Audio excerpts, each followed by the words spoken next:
Hello. तो आज हम लोग डिस्कस करने वाले हैं आई ई इरोडोव का क्वेश्चन नंबर 12।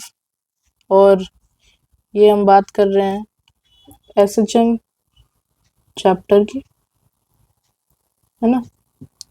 चलिए देखते हैं क्या लिखा है क्वेश्चन में। और हाँ, ये इरोडोव सीरीज हमने स्टार्ट किया है, तो बने रहिएगा, हर दिन एक क्वेश्चन आते रहेगा। A simple pendulum has a time period t बराबर 2 second when it swings freely. The pendulum is hung as shown in the figure so that only 1/4 of its total length is free to swing to the left of the obstacle. तो ये obstacle दे रखा है हमारे पास, है ना। चलिए मैं इसका एक डायग्राम इधर भी बना लेता हूँ। फिर एक यहाँ पर पेंडुलम दे रखा है,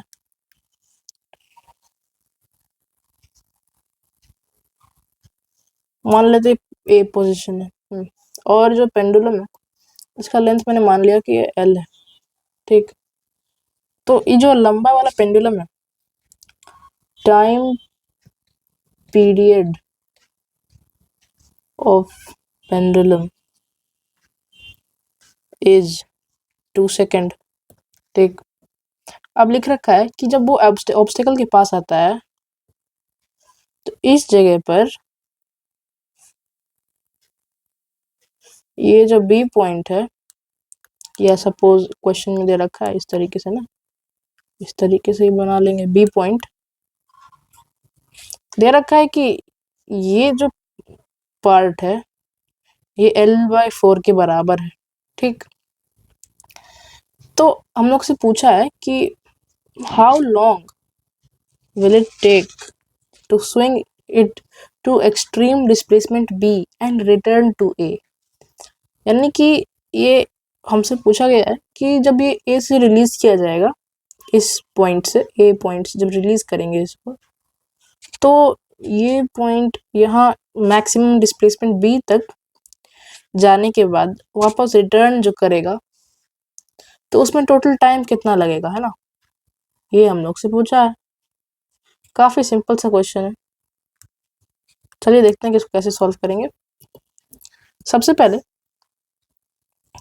ये जो टाइम पीरियड दिया है, तो एक सिंपल पेंडुलम का टाइम पीरियड कितना होता है, 2π√L/g, जो कि इस केस में 2 सेकेंड दिया हुआ है ना।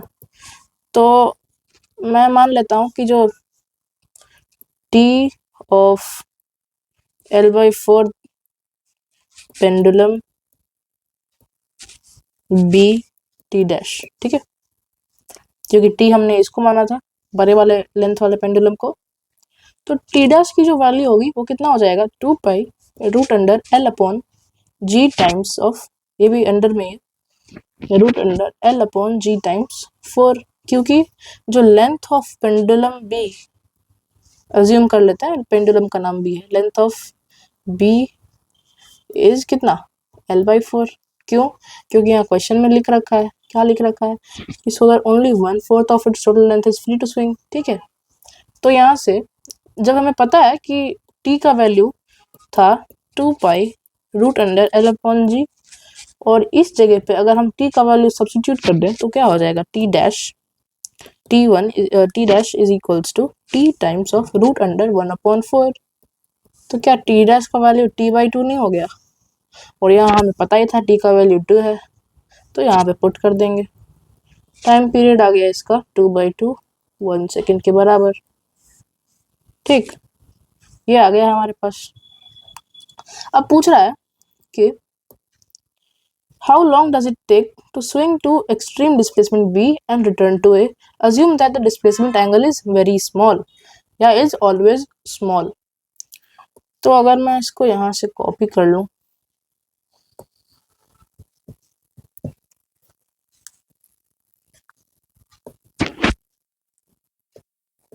इसको अगर मैं यहाँ से कॉपी करने के बाद यहाँ पे पेस्ट करके आपको दिखाऊं इमेज कि आखिर सिनेरियो क्या बन रहा है, तो आप देखो।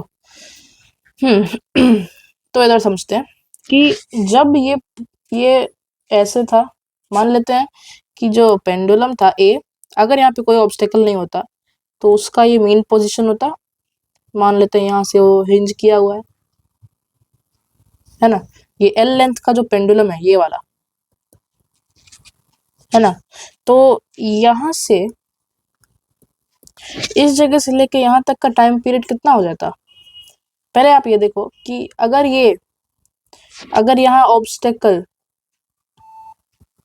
नहीं होता, नॉट बी देयर, तो इसका जो एक्सट्रीम पोजीशन होता वो क्या होता, वो कुछ इस तरीके से होता। सपोज मैं यहाँ से इसका एक्सट्रीम पोजीशन ड्रॉ कर देता हूँ, है ना। ये हमने ड्रॉ कर दिया, ये इसका एक्सट्रीम पोजीशन आ गया। यहाँ से लेके यहाँ तक का टाइम जो लगेगा वो होगा time period of the pendulum upon 2।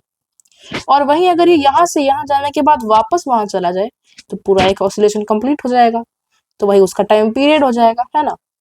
तो अगर मैं बात करूं कि वो यहाँ से लेके यहाँ तक गया तो t/2 आया, लेकिन अगर उसके आधे डिस्टेंस तक हो जाए यानी कि आधे एम्पलीट्यूड तक जाए तो क्या ये t/4 नहीं हो जाएगा, क्योंकि यहाँ से लेके यहाँ तक का टाइम तो t/2 था। तो t/2 कर देते हैं तो ये अल्टीमेटली t/4 आ जाता है ना। तो इससे हमें ये समझ में आया, इसको मैं इरेज कर देता हूँ, ठीक है।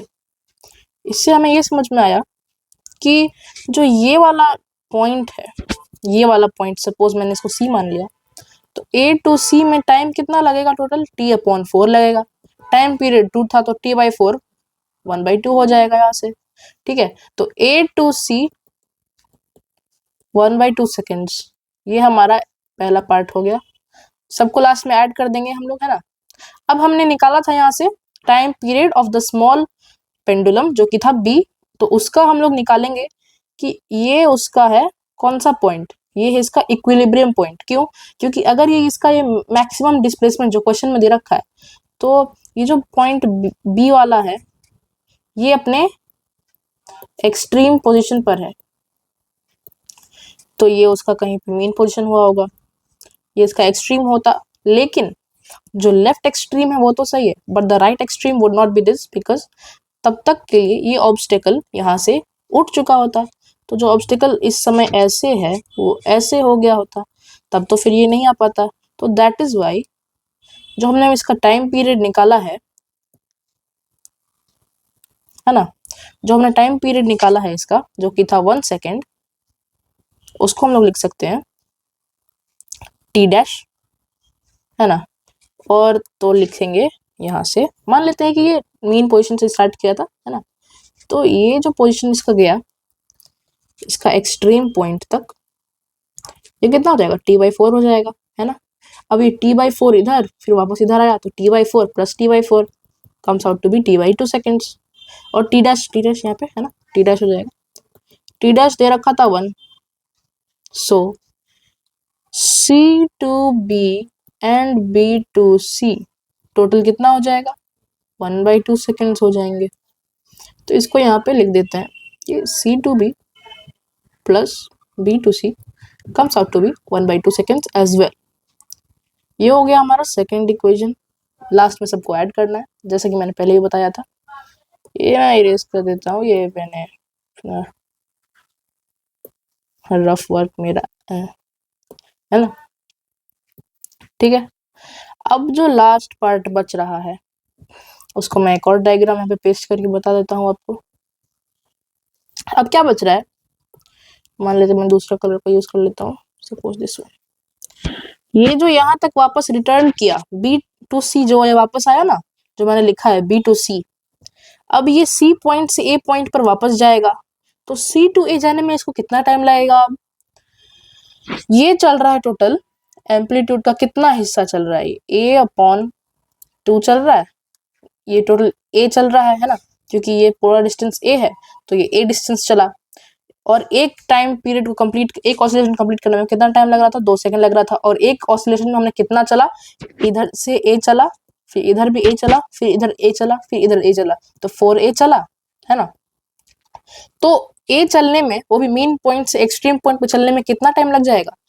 जब A हमने चला A/4 में से, यूजिंग यूनिटरी मेथड हम लोग बता सकते हैं, या फिर हम लोग नॉर्मल बता सकते हैं SHM के टर्म्स में कि टोटल T/4 चला होगा। लेकिन मैं आपको बता दूं कि इसे हम लोग बेसिक से भी बना सकते हैं यूजिंग यूनिटरी मेथड, ठीक है ना, जो कि बहुत ही आसान होता है, सबको आता है अब तो, है ना।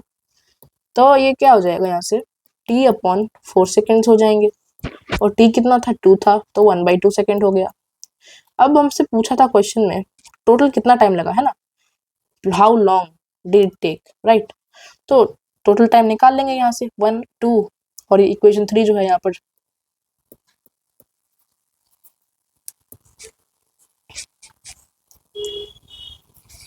एड 1 2 3 कितना हो जाएगा यहाँ से 1/2 प्लस 1/2 प्लस 1/2, ये कितना हो जाएगा 3/2 हो जाएगा ना। This is our answer. Thank you.